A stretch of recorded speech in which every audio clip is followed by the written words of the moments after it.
One misconception people have about self employment work for yourself that I'd like to clear up would be that it's going to be just an insane amount of work or that it's too much or too difficult to get started. I find it to be like everything else where putting a plan in place, having milestones and a way to get from where you're currently at and to where you want to go.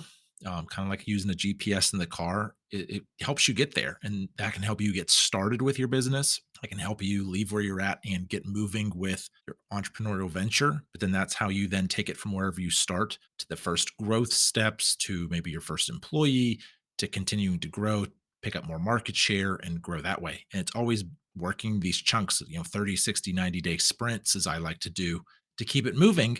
And you can design the life that you want then. It doesn't have to be pure work. You can really go for a work life harmony, and that can allow you to have the flexibility in the things that you want to do. I was at the gym for an hour and a half this morning from 9 to 10:30, and I do the things that I want to now, and I could not do that when I worked for somebody else as a W-2. And so I think the big misconception to me is that you're not going to ever be able to get back to, doing things that you want to during the middle of the day and still, make good money, have good time off. I feel like I've got the best of all worlds, and it's because I've really worked hard to create that.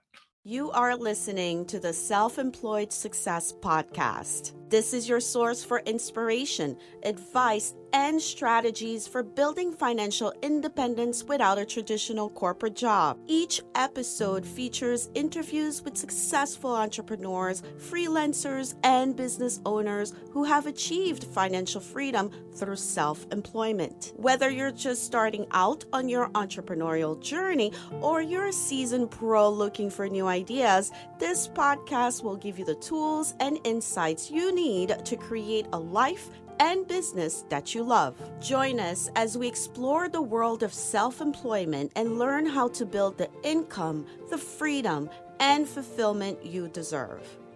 Welcome to the show, Andrew. I'm delighted to have you on. Thank you for making time away from your busy schedule to hang out with us today.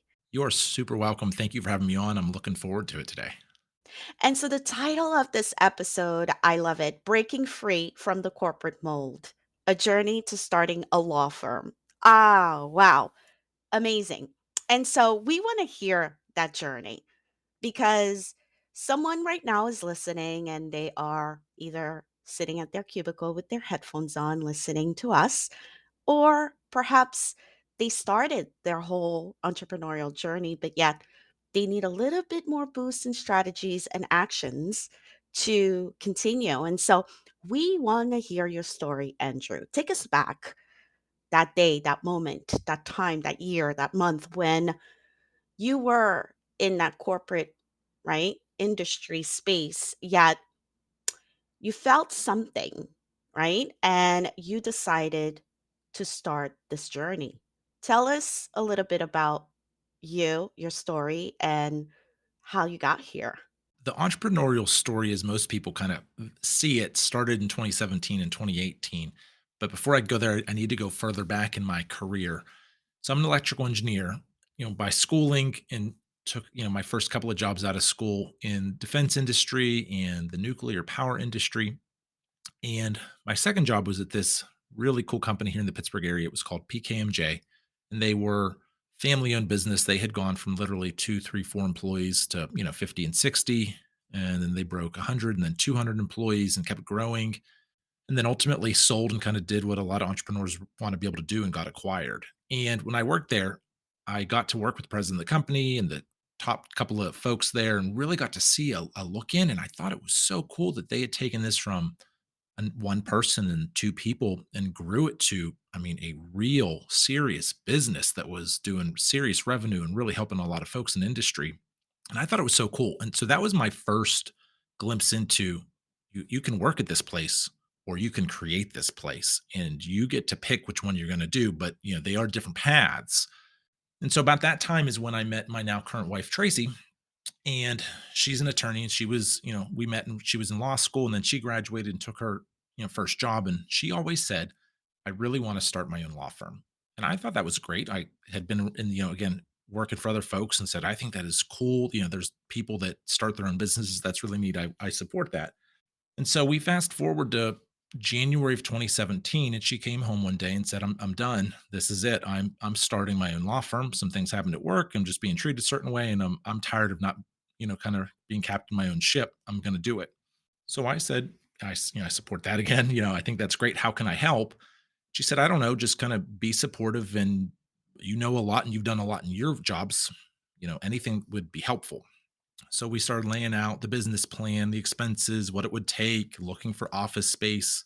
How do you build the network? How do you build a website, get into marketing? Again, she had been a phenomenal attorney, but she had never run a business. And so I hadn't either, but I had led people and run pretty good sized projects. So we kind of put our heads together and did that. In March of 2017, Zimmer Law Firm was born. And so she, went into that full time. And I was helping kind of nights and weekends. I was still in engineering, doing the W-2, working for someone else all day long.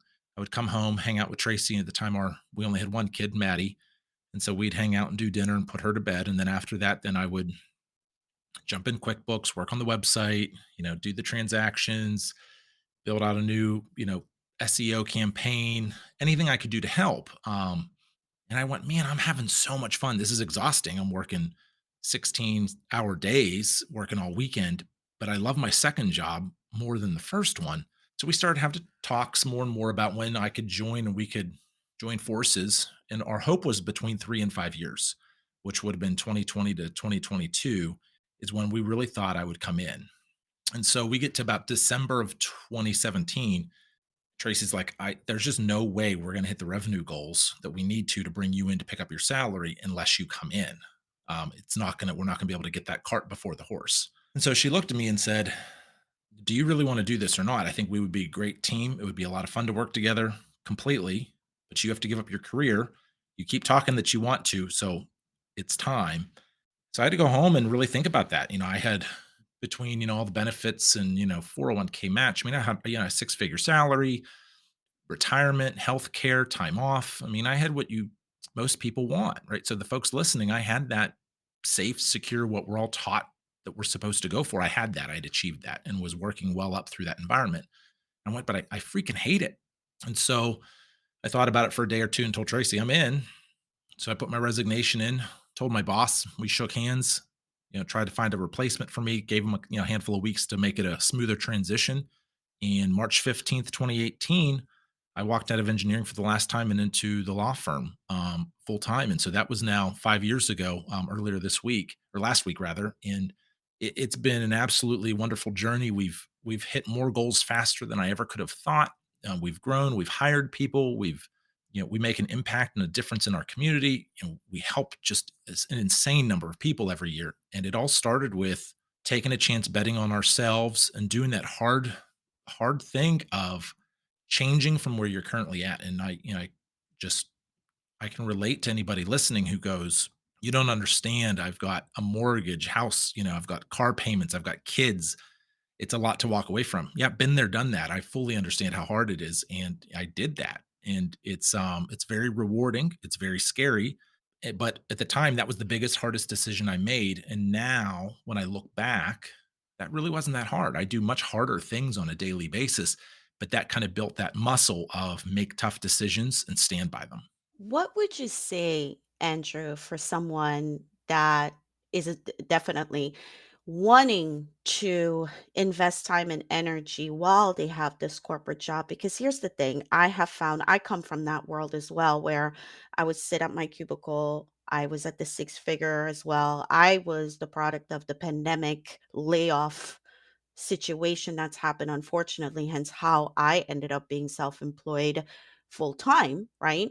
But I remember me personally having to figure out how to manage my time because a lot of us that decide, many of us that decide to go into business for ourselves are usually at a great position in our corporate world, but yet, like you said, we hate it. And that's where I was too. But then we want to continue to be that great employee, right? Because we've invested a lot of years in our career. But at the same time, we want to invest time in finding out what it is that we can do beyond that. And so, what I want to do is spend some time really dissecting that transition time. You mentioned you spent nights, weekends after you put your beautiful daughter to bed, your wife and yourself worked on your goals. You were working, late at night and whatnot. Can you just help us through understanding how to be productive when it happens? Because there's people that don't have a support system and they're doing it on their own, right? Um, what would you say someone should do after they clock out of their corporate job, yet wanting to invest, but because it's exhausting, like you said, it's hard, but how can we boost them to maintain that resilience and making sure that they are being very strategic? From a high level, I'm huge in building lists and understanding where you want to get to. And then I call them these 90-day maps. One of my coaches kind of taught me this. And so it's, come up with a goal, break it into then how do I get there over the next 90 days, which is going to need a 30, 60-day milestone. And then what I'm doing every week and at times every day or even multiple things throughout each day to make sure that I get there. And it gives you a very clear path of all of these tiny little milestones to get there. So I find that you have to define what am I trying to do? Is it start a business, create a product, go to market, save up money to be able to walk away, get it to a certain size. You need to verbalize and write down and actually envision where you're trying to get to, you know, 3 months from now, by end of summer, by the end of 2023, that kind of a thing where what can I now start working on? We don't want to, well, let me take that back. You do want to set the big goals. I want to run a business that's got $15 million dollars a year in revenue. That's great. That could be a 5 or 10 year goal. But what are we going to do now in the short term to put us on that path? And you have to focus on that. You have to be productive. You have to work to be efficient. I'm an efficiency crazy person. So, I really, so much of my life is based around how can I do this and then do it better. So I'm not wasting time and energy on things that shouldn't take very long. People that drag things out or just fill their time, it's very difficult then to get enough done in that short amount of time to make progress. The other one then, as I kind of mentioned, is getting coaches. That accountability is huge. I had a lot of accountability with Tracy. I did not get into having coaches back then. I have more in the past couple of years. And I wish I would have had them before because it's different perspective. It's folks that have done things that you've not done that are pulling you up to where they are. But then also it's this accountability of, okay, you said you're going to do it. Now go do it.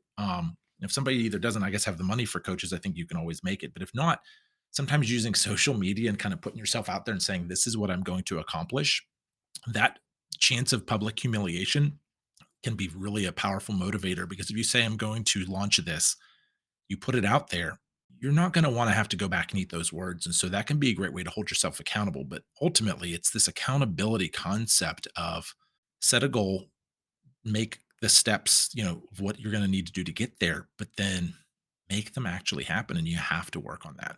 I want to talk to you about your law firm a little bit more. I'd love for us to spend some time here because most recently we went through this pandemic, right? It affected many of us, many businesses. Were you experiencing any challenges at the time for your law firm? If so, what did you end up doing? How did you quickly adjust and pivot? And what a great question. So I actually had on my calendar March 16th, 2020 was the day that we sent everybody home to work virtual because it was so uncertain and we didn't know what was going to happen. And that was before it became mandatory.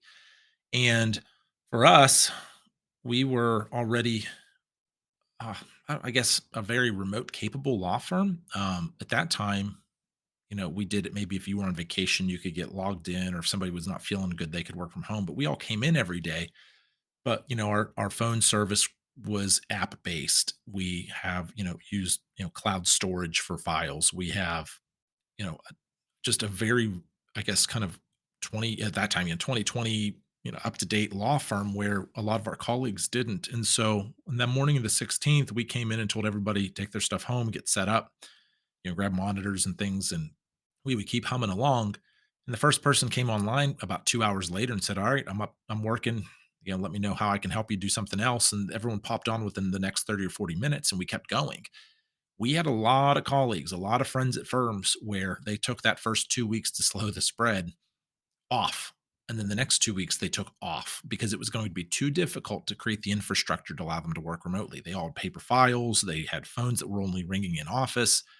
And then by week, 5, 6, 7, they went, wow, we've got to get this figured out. Then it took them 4, 5, 6 weeks to figure it out. These were firms that did no revenue for 8, 10, 12, 14 weeks. We missed about 2 hours. That was not something we had built in, though. We didn't say, a pandemic's going to come or we're going to be forced to work remotely. We just had always leveraged technology and were open to being flexible. So then when the phone stopped ringing for a couple of weeks, people freaked out and wanted to hold on to their money and didn't really want to know what they wanted to do. We found different ways to get in front of folks. We started getting into webinars and teaching people with free online courses to get business. And so 2020 was the best year we'd ever had at that point. It was better than 19, and then 21 was better than 20. We've grown every year, but it comes from being adaptable. And when you see these catastrophic things come, or the banking and potential recession right now, you have to look at it and say, so where is there an opportunity in this? Where is everyone else going to freak out? How can I be smart and be wise and find something that I can leverage and make this a positive for me? You have to be able to think that way. If you're just going to sit there and kind of freak out and lose your mind, you're going to get sucked up in the negativity. You have to find a positive opening in all of this. Finding a positive in all of this. I love this, Andrew, because our space here is to be able to be successful at self-employment, and that's exactly the right mindset. This is awesome, and kudos to you, by the way, for being able to quickly adjust and learn from what was happening, and now you get to help others, right?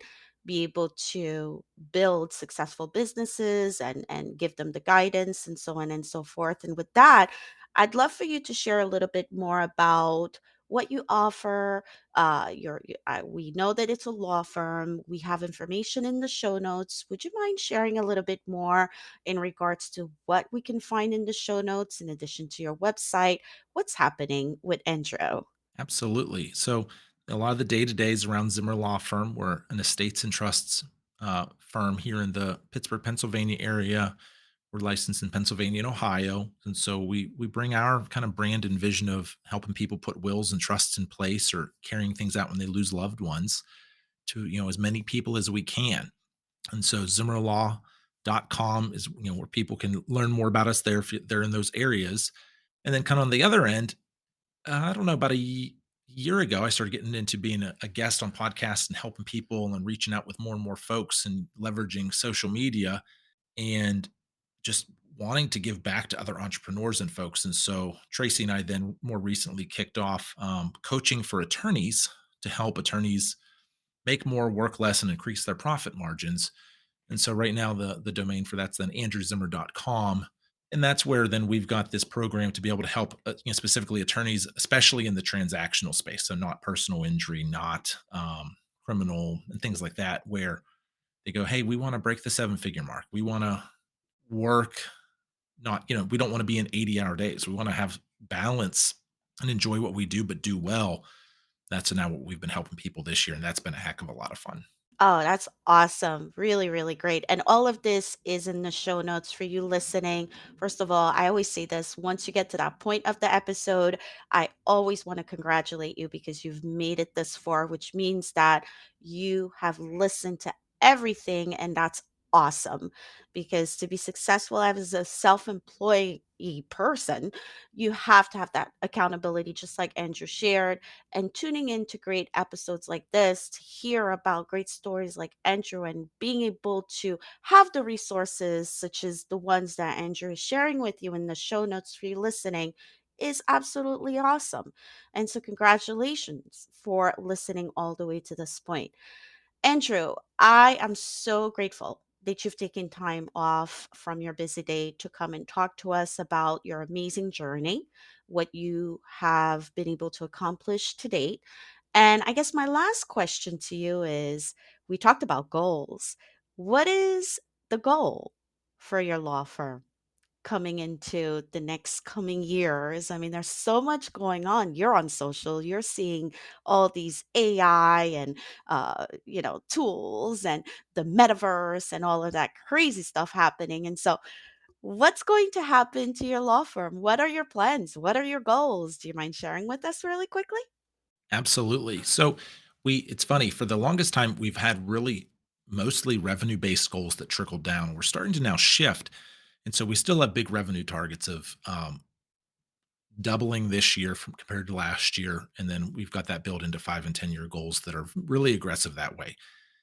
But we're also trying to now delegate more and move truly into ownership roles. So for you entrepreneurs out there, right, it's very easy to wear the hero hat and get sucked into I can do everything, I will do everything, I'm capable of it. And so therefore I just will. You burn out when you do that. It gets really challenging to grow because there's only one of you. And so we've been structuring, I've been getting much better at delegating, really building the team, letting them have the reins, saying, I just trust you, run with it. And you watch them do things so well and do better than you ever had. That frees you up to do other things. And so that's been the focus this year. And that's really been the goal is my goal is to be working inside the law firm truly day to day under 10 hours a week by the end of the year, so that I can move really into just an executive leadership role with Tracy, but not be in the day to day of doing payroll anymore, depositing checks, you know, things like that. Starting to just step back to what's the vision? What's the next office that we're going to open up? What's the next practice area? How do we go find really talented attorneys and teams to work with us and focus more there? So that's now the goal there. And I know that if we get to those points, then the revenue will come and I'll have more time and I'll have more balance and I'll have the things that I, really want and that matter to me. Wonderful. Andrew, where do you hang out the most on social so we can connect with you and see the wonderful work that you do? I would say Instagram, but LinkedIn's pretty close as well. I kind of have a different feel on each one just because, one is much more, I don't want to say professional, but I put this type of information on both, but I definitely use different clips and things. But I'm definitely really active on Instagram and LinkedIn. Excellent. And so we're going to make sure to have this in the show notes. And for you listening, don't hesitate to connect with Andrew. Okay. Let him know that you heard him on this podcast and continue to connect and follow and reach out and check out the programs that he has to offer. And he's on his journey and we are excited for you. I know I am, Andrew. And I want to thank you again for coming on and sharing your journey and motivating us to continue to be successful in our self employment journey. Thank you so much for having me on. It's been a blast, and I appreciate everything that you're doing. And it's just fun to be surrounded by winners putting in the hard work. It doesn't mean it's easy every day, but it is absolutely worth it. And there you have it, another great conversation on the Self Employed Success Podcast. I'm so appreciative of you for spending time with me again. And if this is your first time, make sure you come back because I am committed to ensuring that you are successful as a self employed woman or a self employed man. You got this. Stay focused, take action. I say it all the time. It's a journey. Scale with precision, be strategic, and you will be just fine. Thank you again for listening.